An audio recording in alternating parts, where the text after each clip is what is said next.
FIR कर देने से कहीं ना कहीं अच्छे लोगों का मनोबल डाउन होता है। तो मैं आग्रह करूंगा कि इस पर पूरी सच्चाई करते हुए मनीष कश्यप निर्दोष है तो उन्हें ये सजा न दिया जाए, अगर दोषी है तो ये बता दिया जाए कि क्या चीज़ का दोषी है। देखिए मनीष कश्यप के बारे में अगर जो कहा जाए शब्द कहा जाए हमारे पास कम पड़ जाएंगे, क्योंकि मनीष कश्यप ने जिस प्रकार से पत्रकारिता में एक मिसाल पेश किए हैं वो वास्तविकता एक ये है कि आज बिहार या तमाम जगह पे भ्रष्टाचारियों डरता है कहीं मनीष कश्यप या सस्ता के ये लोगों से लोग डरना शुरू कर दिए हैं कि वो दो वक्त की रोटी जो जहाँ पे कमा रहे हैं वहाँ पे अपने नौकरी को छोड़ करके वहाँ के लोगों के खिलाफ नहीं बोल सकते हैं। कहीं ना कहीं इस बात में पूरी सच्चाई कुछ ना कुछ है, तब बिना आग लगे धुआं नहीं निकलता है। मनीष कश्यप जी ने एक अच्छा प्रयास किया कि बिहार छोड़ अन्य राज्यों में भी जाकर के जिस प्रकार से बिहारियों के लिए आवाज़ उठाते हैं या बिहार के लोगों को सिखाते हैं, तो हम सबको सीखना होगा, बिहार को बदलना होगा, तब बिहार बढ़ेगा।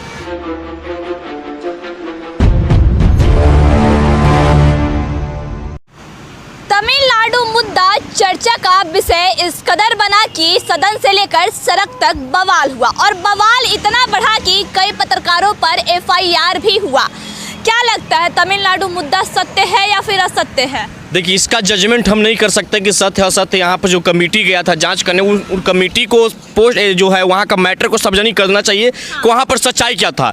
लेकिन हम लोग ने बिहार में रहकर जो वहाँ के मजदूर कॉल कर रहे थे, हमारे पार्टी के भी टोल फ्री नंबर पर लोगों ने कॉल किया, तो उसके मुताबिक हम लोग को जानकारी हुआ कि वहाँ पर ये इस प्रकार से हो रहा है। अब वहाँ पे लोग जो वीडियो डाल के वो वीडियो में सत्यता है क्या सत्यता है, इसकी जजमेंट तो हम कर नहीं सकते हैं, उसको तो जांच एजेंसी का काम है। लेकिन ये विचार हम लोग को करना होगा, ये सोच हम लोग को बदलना होगा कि बिहार से दो वक्त की रोटी के लिए लोग कब तक बाहर जाएंगे काम करने के लिए, कि उन्हें बिहार में रोजगार क्यों नहीं मिल रहा है। हम बिहार में सरकार बनाते हैं, हम लोग बिहार में हर लोग को वोट देते हैं। बताइए बिहार में रोजगार क्यों नहीं मिल रहा है, आपका क्वेश्चन है। लेकिन तेजस्वी यादव कहते हैं कि हम रोजगार के लिए काम करते हैं, युवाओं के लिए काम करते हैं। अच्छी बात है कि आप करते हैं, लेकिन वो जमीन स्तर पर भी दिखना चाहिए। हम तो अच्छा आप प्रयास कर रहे हैं, हम भी प्रयास करेंगे, ये नहीं कि सरकार पे हम अंगुली उठा रहे हैं। आप एक कदम उठाइए, एक कदम हम भी चलने को तैयार है, जनता भी चलेगा, लेकिन उस प्रकार का इंफ्रास्ट्रक्चर डेवलपमेंट किया जाए, कृषि पे काम किया जाए, शिक्षा पे काम किया जाए, तो निश्चित तौर पे बिहार में भी रोजगार बढ़ेगा।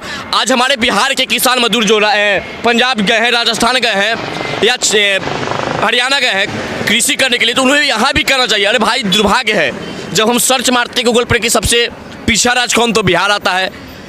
प्रति व्यक्ति आय पर सबसे गरीब राज्य कौन, तो बिहार आता है। शिक्षा पर भी मारते तो बिहार, शिक्षा पर भी मारते तो बिहार ही आता है। तो अब हम गूगल के सर्च में नंबर लिस्ट 1 पे या नंबर लिस्ट 2 पे कब जाएंगे साहब? इस विचार हम सबको करना है, कब सकता है, हम सबको करना चाहिए भी। अच्छा, अभी लगातार कई पत्रकारों पर एफआईआर हुआ, क्या एफआईआर सही हुआ या नहीं? देखिए ये एफआईआर जिस प्रकार से किया गया कि लोग अफवाह फैला रहे हैं, अरे भाई तो अफवाह कब हुआ? जब वहाँ के कॉल मजदूर जो फ़ोन कर रहे थे, क्या वो भी झूठ था क्या? या रेलवे स्टेशन पे जाके मजदूर अपने दर्द को बयां कर रहे थे, या कई जगह तमाम पॉलिटिकल पार्टी के नेताओं द्वारा मृत परिवार के यहाँ भी मिला जुला का सिलसिला जारी है। तो इन सब बात बताइए, आपने पॉलिटिकल पार्टी का नाम लिया, लेकिन एफआईआर बस मनीष कश्यप पे और कुछ पत्रकारों पर ही हुआ। पॉलिटिकल पार्टी के भी कई नेताओं ने ट्वीट भी किया था। तो कानून क्या दोहरी नीति अपना रही है क्या? फिर उन नेताओं पे क्यों नहीं एफआईआर? देखिए अगर इस प्रकार से हो रहा है तो सरकार को या तमाम लोगों को इस पर समीक्षा करनी चाहिए, प्रशासन को भी समीक्षा करना चाहिए कि मनीष कश्यप जी ने क्या गलती किया जिसके वजह से उन पर एफआईआर किया गया। तमाम पत्रकार ने क्या उनकी गलती थी? उनका बस गलती यही था ना कि वो बिहार के मजदूरों को दर्द को बयां कर रहे थे, हम सब तक पहुंचा रहे थे जानकारियाँ। अरे झूठ है कि सच है, तमाम कई प्रकार के झूठे अफवाह सदन से लेकर हर जगह हमेशा वायरल होता है, तो उन सब चीज़ों पर तो एफआईआर होना चाहिए। अच्छा, कहा ऐसा जा रहा है कि मनीष कश्यप ने जो वीडियो पोस्ट किया वो फेक है, भ्रमक फैलाने की कोशिश की गई, लेकिन वही वीडियो कई नेताओं ने भी पोस्ट किया। तो फिर क्या कानून व्यवस्था है जो एक तरफा बस देख रही है क्या? देखिए एफआईआर करने से पहले हमें लगता था कि प्रशासन को मनीष कश्यप जी को बुला करके सेटिस्फाइड हो जाना चाहिए था कि क्या सत्य है क्या असत्य है, या लोग। लेकिन वही वीडियो तो नेताओं ने भी पोस्ट किया ना। बिल्कुल सही बात है। देखिए काजल जी जिस प्रकार से वो ऑडियो वीडियो वायरल हुआ था, हम तो वहाँ पे तमिलनाडु में थे नहीं, या हम बिहार सरकार में कोई हमारे नेता भी पद पे नहीं है,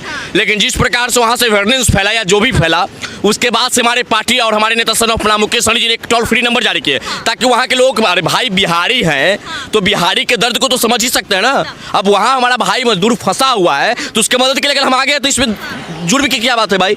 हर लोग मदद करता है। अब कितना सत्य है उसका जजमेंट हम थोड़े करेंगे। उसका जजमेंट यहाँ के कमेटी को करना चाहिए था, सरकार को करनी चाहिए, तो वहाँ के प्रशासन को करना चाहिए था। अगर गलत है तो प्रेस कॉन्फ्रेंस करके या तमाम चीज़ें जो है उसके माध्यम से कहते कि सारी चीज़ गलत है।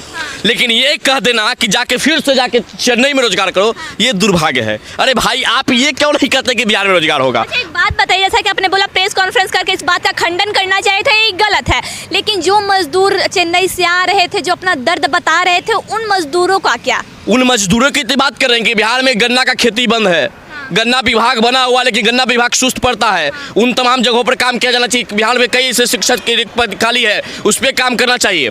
ये सिर्फ सरकारी नौकरियां दे देने से हमें नहीं लगता कि बिहार में बेरोजगारी खत्म हो जाएगी। मिल रहा है क्या? नहीं, वो भी नहीं मिल रहा है, समय अनुसार नहीं मिला। सब जगह रिक्त खाली है, उन पर नियुक्ति करना चाहिए, सब लोग को करना चाहिए। और हम सबका चिंता है कि बिहार और बिहारी की अस्मिताओं को बचाना होगा, क्योंकि दिनकर की कविता की सार है बिहार, तो चणक नीति का विस्तार है बिहार। अरे लंदन यूनिवर्सिटी टूट गया, मगर आज भी ज्ञान का भंडार है बिहार। लेकिन बिहार में व्यवस्था कम होने के कारण, चाहे पढ़ने लिखने के कारण हमारे बिहार के युवा गुजरात जा रहे हैं, या आपने देखा कि जिस प्रकार से वहाँ रूस में या रसिया में जिस प्रकार से झगड़ा हुआ, तमाम मेडिकल के छात्र हमारे बिहार में आए, उन सब के लिए बिहार में व्यवस्था कब होगा? हमारे बिहार के से कई कलाकार को मुंबई में जाकर फिल्म बनाना पड़ता है, वहाँ मार खाना पड़ता है। इस बात को नकारा नहीं जा सकता। काजल जी, तमिलनाडु में क्या सत्य है क्या सत्य, इस पर हम नहीं जाना चाहते हैं, लेकिन यह बात सत्य है कि बिहारी से लोग सबको जलते हैं और बिहारी के साथ भेदभाव किया जाता है। इस पर हम सबको विचार करने का समय आ चुका, करना भी चाहिए। अच्छा, मनीष कश्यप बिहार के मजदूरों के हित में आवाज उठाए, क्या यही बात सरकार को चुभ गई क्या? देखिए, मनीष कश्यप के बारे में अगर जो कहा जाए, शब्द कहा जाए, हमारे पास कम पड़ जाएंगे, क्योंकि मनीष कश्यप ने जिस प्रकार से पत्रकारिता में एक मिसाल पेश किए हैं, वो वास्तविकता एक ये है कि आज बिहार या तमाम जगह पे भ्रष्टाचारियों डरता है कहीं मनीष कश्यप या सस्ता के ये लोगों से लोग डरना शुरू कर दिए हैं। तो ये एक अच्छा प्रयास था मनीष कश्यप जी का बिहार बदलने का, और हम उनके विचार से सहमत हैं। और हम सबको मिल करके, तमाम लोगों को, बिहारियों को मिल करके, मनीष कश्यप जी तमाम चाहे जो भी है, हम भी अगर बिहार के बारे में अच्छा सोच रहे तो मनीष कश्यप जी को भी हमें सपोर्ट करना चाहिए। सब लोग एकजुट होकर के और बिहार को आगे बढ़ाएं और बिहार को प्रेरित करें। क्या लगता है, ऐसे बिहार बदलेगा? कि अगर मजदूरों के लिए आवाज उठा रहे हैं तो उन पे FIR हो जा रहा है, तो क्या इस तरीके से बिहार बदलाव की भावना रहेगा, अगर किसी के अंदर बदलाव की भावना रहेगा, घृणता की भावना रहेगा, तो इस प्रकार से बिहार डेवलप नहीं हो सकता है। बिहार डेवलप तब होगा जब हम सब आपस में भाईचारे और सौहार्द बनाए रखेंगे, राजनीति को ताका पर रख देंगे, बिहार की चिंता करेंगे, तब हम सबको आगे बढ़ेंगे और बिहार भी आगे बढ़ेगा। तो क्या लगता है, बिहार बदलाव की ओर चला है या फिर बिहार उसी जंगल राज की ओर चला? देखिए, हम इस पर तो टीका टिप्पणी नहीं करेंगे कि जंगल राज, क्योंकि हम अपने समय में जब भी देख रहे हैं तो बिहार में जो घटनाक्रम है तेजी से किसी की भी सरकार आया है रुका नहीं है। तो इस सरकार को हम जंगल राज भी नहीं कर सकते, तो उस सरकार को भी हम जंगल राज नहीं कर सकते हैं। लेकिन प्रेरणा लेना है हम लोगों को, हम लोगों को कोशिश करना है कि बिहार बदले, बिहार आगे बढ़े। तो जब तक इस प्रकार का प्रयास नहीं किया जाएगा, हम सबको करना है। मनीष कश्यप जी ने एक अच्छा प्रयास किया कि बिहार छोड़ अन्य राज्यों में भी जाकर जिस प्रकार से बिहारियों के लिए आवाज़ उठाते हैं या बिहार के लोगों को सिखाते हैं, तो हम सबको सीखना होगा, बिहार को बदलना होगा, तब बिहार बढ़ेगा। अच्छा, क्या लगता है जिस तरीके से मनीष कश्यप और अन्य पत्रकारों पर FIR हुआ, कितना सही है? लोकतंत्र के चौथे स्तंभ आप लोग हैं, आप लोग पर इस प्रकार का हम लोग आप लोग से भी निवेदन करेंगे कि लोकतंत्र के चौथे स्तंभ का जो है आप रिश्ता अच्छे से निभाएं। और जो लोग इस प्रकार का बदलाव का भावना करें, मैं सरकार से निवेदन करना चाहूँगा या प्रशासन से भी निवेदन करूँगा कि पूरी सच्चता को जांच कर लिया जाए और निर्दोष को ना फंसाया जाए, क्योंकि लोगों को मनोबल गिरता है। अगर हम भी बिहार के लिए आवाज़ उठा रहे हैं, हम बिहार के लोगों को मदद करने के लिए जा रहे हैं, अगर हम पे FIR कर दिया जाएगा तो हमको मनोबल गिरेगा, मनोबल डाउन होगा। तो मनोबल बढ़ाने के जिस समय बिहार के लोग पैर खींचने से ज़्यादा अगर हाथ खींचना शुरू कर देंगे ना, उस दिन बिहार बढ़ना शुरू हो जाएगा। बात बताइए, जैसा कि मनीष कश्यप पे FIR हुआ, उन्होंने वीडियो बनाया, ठीक है मान लेते हैं, लेकिन उससे पहले बड़े बड़े अखबार में भी ये खबर आई थी कि तमिलनाडु में बिहारी मजदूरों पर हमला हो रहा है। बड़े बड़े इलेक्ट्रॉनिक मीडिया में भी चलाया था, तो उन पे FIR क्यों नहीं? देखिए, यही तो हम बार बार बोले कि सबके साथ समानता का व्यवहार होना चाहिए। तो क्या बिहार में समानता नहीं है? दोषी सब लोग हैं। अगर ये गलत है तो दोषी सब लोग हैं, लेकिन ये गलत नहीं है। हम इस गलत को कह सकते हैं, वहाँ काटने वाला जो वीडियो आया था ये गलत हो सकता है, लेकिन ये गलत नहीं है कि वहाँ पर बिहारी मजदूरों को तंग नहीं किया जाता। ये सत्य बात है, क्योंकि हम अपने मुख से नहीं बोल रहे हैं। बिहार के मजदूरों को रेलवे में जो आवाज़ हम सुना, ट्रेन में जो आवाज़ सुनी आप लोग के माध्यम से, उसके माध्यम से अब पता चलता है कि वो 2 वक्त की रोटी जो जहाँ पे कमा रहे हैं, वहाँ पे अपने नौकरी को छोड़ करके वहाँ के लोगों के खिलाफ नहीं बोल सकते हैं। कहीं ना कहीं इस बात में पूरी सच्चाई कुछ ना कुछ है, तब बिना आग लगे धुआं नहीं निकलता है। अच्छा, बिना आग लगे धुआं नहीं निकलता है। आग तो पहले अखबार वालों ने लगाया, फिर धुआं निकला, तो उन अखबार वालों के इस आग में क्यों नहीं झुलसाया गया? देखिए, हम इसमें यही कहेंगे कि कोई दोषी नहीं है। इसमें दोषी कोई नहीं है। मनीष कश्यप पे FIR क्यों? दोषी मनीष कश्यप ही क्यों? वही तो हम बोल रहे हैं कि मनीष कश्यप जी के खिलाफ जिस प्रकार से ये लोगों ने किया, ये बिल्कुल गलत है। इसकी जितना कड़ी निंदा किया जाए वो बहुत कम पड़ जाएगी, क्योंकि आप सब या मनीष कश्यप जी ने जिस प्रकार से बिहार के हर गरीब आम आवाम या भ्रष्टाचारियों के खिलाफ आवाज उठाते हैं, वो बिल्कुल जायज बात है, उठाना भी चाहिए। और प्रयास इस प्रकार से ना हो कि किसी निर्दोष को फंसाए जिससे उनका मनोबल गिरे। वो भी बिहार के बारे में सोचते, वो बिहार के कोई ये नहीं कि बिहार को बेइज्जती कराना चाहते या बिहार को पीछे करना चाहते, उनका भी सोचे कि बिहार आगे बढ़े। और क्यों ना सोचो भाई, जब हम बिहार में पैदा लिए हैं तो हम भी चाहेंगे कि हमारा राज्य आगे बढ़े। तो इस प्रकार से भेदभाव नहीं होना चाहिए और FIR कर देने से कहीं ना कहीं अच्छे लोगों का मनोबल डाउन होता है। तो मैं आग्रह करूंगा कि इस पर पूरी सच्चाई करते हुए मनीष कश्यप निर्दोष है तो उन्हें ये सजा न दिया जाए, अगर दोषी है तो ये बता दिया जाए कि क्या चीज़ का दोषी है। सत्ता में बैठे लोग तो मनीष कश्यप से डर नहीं न गए हैं। अब यही तो हम बार बार बोल रहे हैं कि चाहे कारण जो भी हो, लेकिन पूरी चीज़ को जांच लेना चाहिए। अगर निर्दोष हैं तो इन्हें ये FIR वापस लेना चाहिए, सरकार को या प्रशासन को वापस लेना चाहिए। अगर दोषी हैं तो सामने आके प्रशासन को प्रेस कॉन्फ्रेंस करके ये उनके दोष को साबित कर दे, ये दोष को साबित कर दे। हम लोग ये प्रशासन को बधाई देंगे। अच्छा, जो मजदूर वापस आ रहे हैं बिहार, उनके लिए क्या कुछ सरकार इंतजाम करे कि वापस बिहार में ही वो रहे, अन्य राज्यों में जाके गाली बात ना उन्हें सुनना पड़े? इसके लिए हम अपनी आवाज़ को आप रखेंगे कि बिहार में ही लोगों को रोजगार सृजित किया जाए।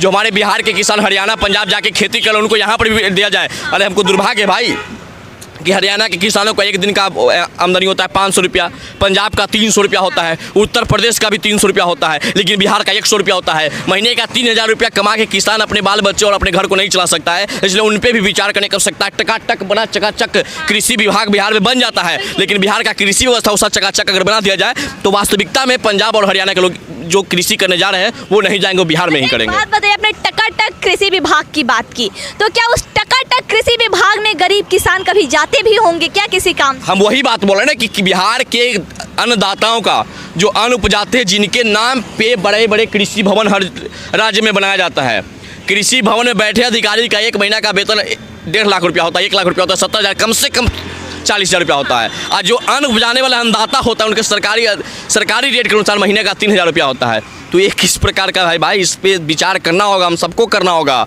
तब जाके बिहार आगे बढ़ेगा और बिहारी आगे बढ़ेंगे।